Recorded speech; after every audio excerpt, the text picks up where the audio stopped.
Yeah. Good afternoon to you all. Glad to be here. I've enjoyed my stay here in the United States for the past few weeks, although as a Finn I have to say it's been a little bit hot, but I can't do anything about that.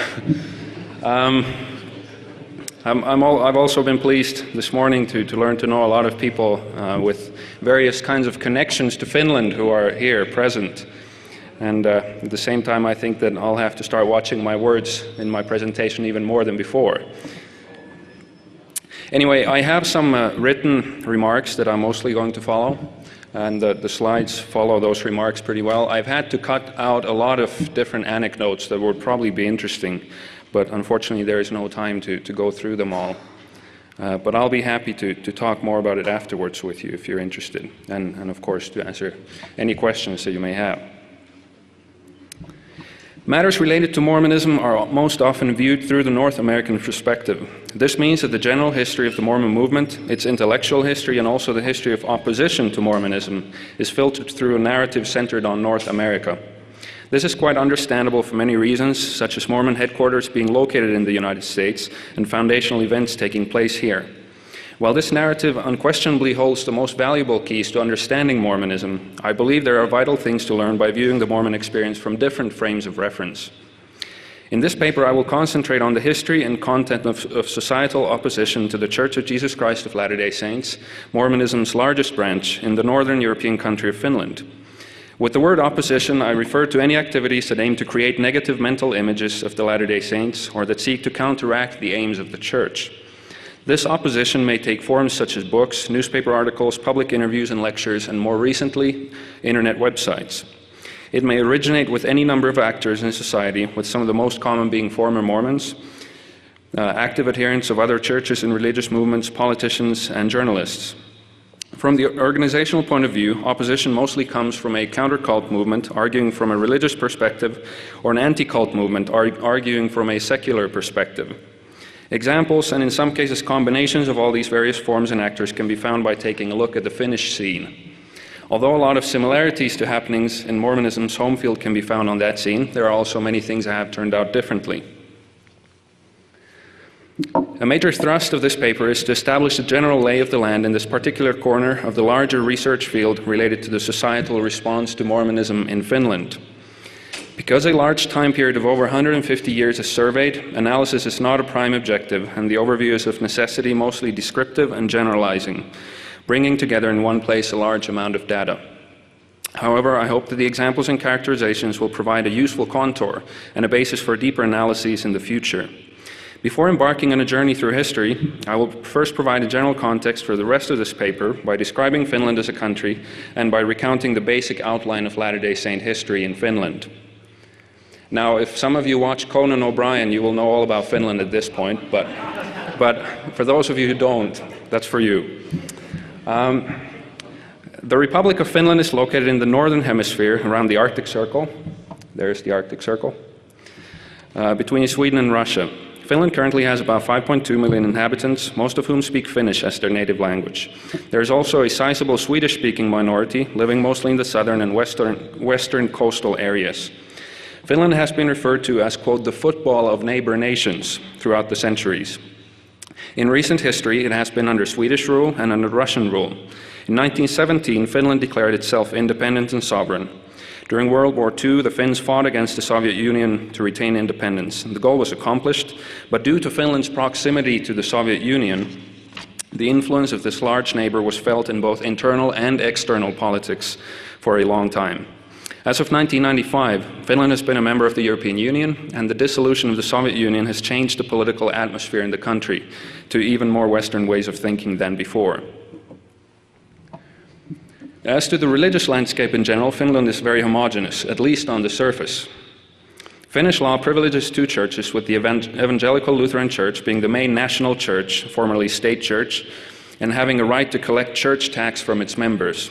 Over 80% of the population are Lutherans, although the Lutheran Church has been losing a lot of members lately due to secularization. Due to historical reasons, the Finnish Orthodox Church also has a privileged status.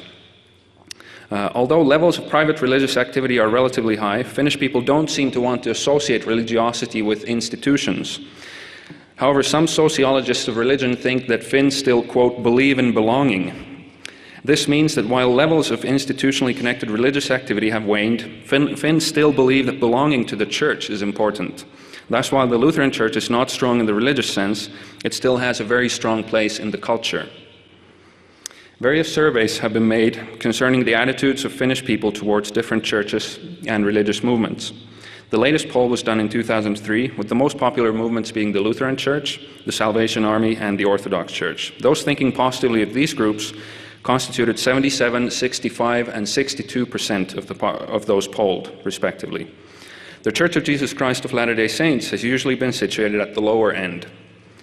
According to the latest survey, 57% of the Finns think negatively about the Mormons, with 8% having a positive attitude. The researchers proposed reasons such as strong missionary orientation, the desire for publicity, and strong group commitment as possible reasons for the negative image. The Church of Jesus Christ of Latter-day Saints has been present in Finland to various degrees since the year 1860. The first Mormon missionaries were sent to Finland from Sweden in 1875. These missionaries were instrumental in the conversion of a few people and organized a Latter-day Saint branch on the west coast, although it turned out to be somewhat short-lived. A few years later, however, another missionary further north baptized persons who, together with their descendants, became some of the Mormon pillars in Finland for a decades-long survival period. This period spanned from about 1890 to 1945 and is marked by highly sporadic missionary visits from Sweden. In the 19th century, there was no religious freedom in Finland, and thus Mormon missionary work was not legal. This had consequences for how the early missionaries were treated both in real life by clergy and civil authorities and in printed media by journalists. A law on religious freedom was passed in 1923, and the Finnish mission of the Latter-day Saints was established after World War II in 1947. Apart from a short period at the end of the 1950s and the beginning of the 1960s, Finland has never been a very productive mission field for the Mormons. Today, the Church of Jesus Christ of Latter-day Saints reports about 4,400 members in Finland, meaning that just below one Finn in every 1,000 is a Latter-day Saint. The Church is organized into two stakes, the Helsinki and Tampere stakes, and a mission with a few independent branches and two mission districts, namely Oulu and Pietarsaari, making a total of about 30 wards and branches in towns and cities around the country. The highest amount of Mormon activity is located in the southern parts of the country, where also the general population is concentrated. There are about 70 missionaries in the country, with mission presidents and most missionaries always having been American. With this basic context in place, I now proceed with discussing opposition to the Mormons in Finland.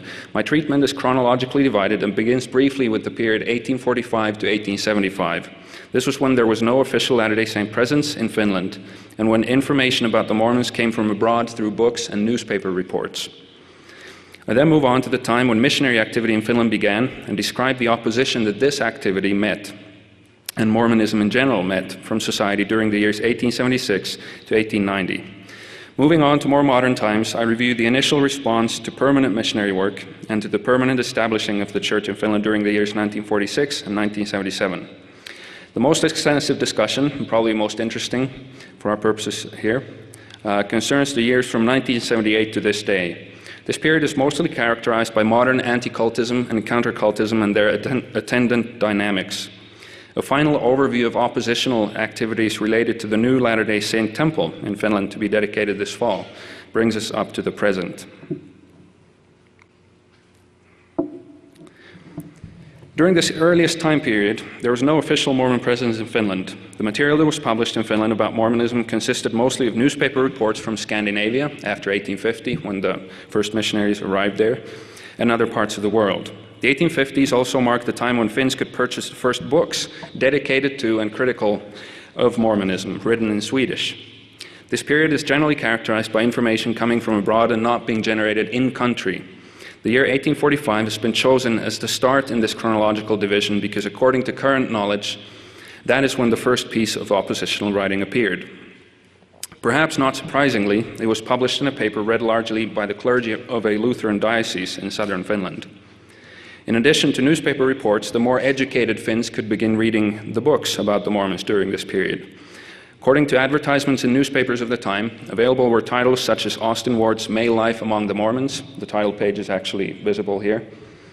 Maria Ward's Female Life Among the Mormons, both very known works in English. Petrellis' Swedish book, Joseph Smith and Mormonism,